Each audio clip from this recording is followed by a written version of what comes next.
The choice around choosing AI platforms really hinges on several things, and it is a complicated world that is rapidly changing.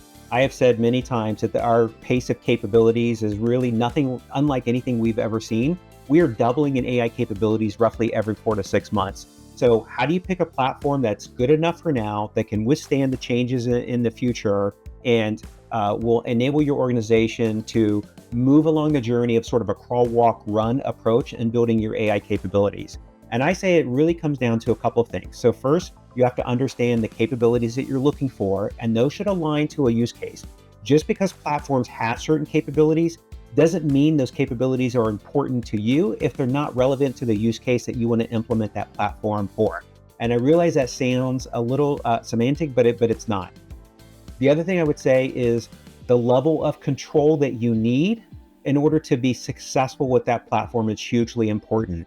When you have vendor platforms, whether it's Microsoft Copilot or Salesforce Agent Force or even UiPath agents, those vendor platforms have a predefined architecture behind them. And you have to be okay with the level of control that they will give you over that architecture. And so some of those architectures will not be effective for certain types of use cases, and other types of use cases, they are perfect for what you're trying to accomplish. So the cross intersection between capabilities and level of control that you need should be two of the things that you look at. But control is one that most organizations don't look at. Do you have control over the architecture? Do you have control over the tooling? How much control do you have over building the agents? How much control do you have when you're driving the agents?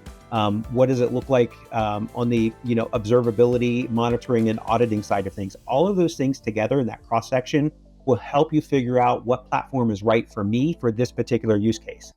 And the level of control is also important when you're looking at how things are built.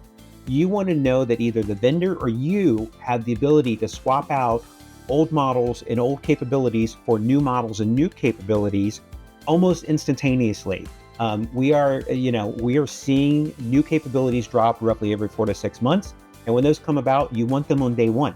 And so, how do you make sure you have the right platform for that? So you should be looking at that. But I will caution you that you should only look for capabilities that you're going to need in the next 18 months. Do not look beyond the next 18 months because the field is going to be radically different. We're going to see a tripling of capabilities in that time frame, and we can't possibly predict what that's going to look like.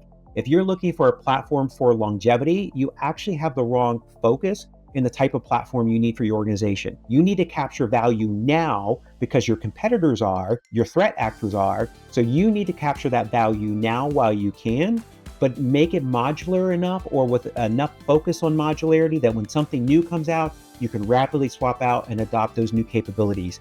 This is a pace of change that we have not seen in our organizations, and it's a pace that most organizations will struggle to keep up with. But if you can master that, you will be ahead of your competition at every corner. So looking at level of control, looking at capabilities, looking at modularity, those are all important when selecting a platform and capabilities that you need. Of course, always aligned to your use case and your KPIs.